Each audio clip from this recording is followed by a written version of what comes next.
ناوليني بس البتاعه دي اللي اسمها ايه هو احنا ازاي نقول البتاعه دي او اللي اسمه ايه ده؟ البتاعه اللي انت عملتها دي اللي اسمه ايه ده اللي هناك ده اللي هو ده ايه ده؟ اسمه ايه ده؟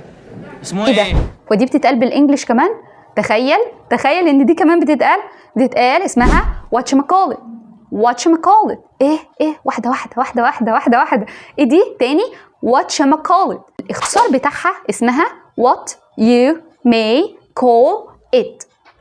تخيل بقى ان الجمله الكبيره دي كلها اتقالت واتش ماكولت.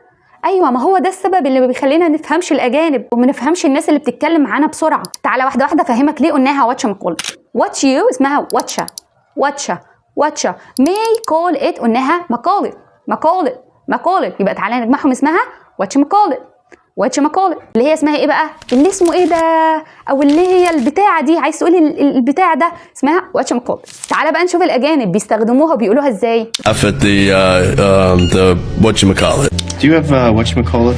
So you're the whatchamacallit, aren't you? The peer. whatchamacallit.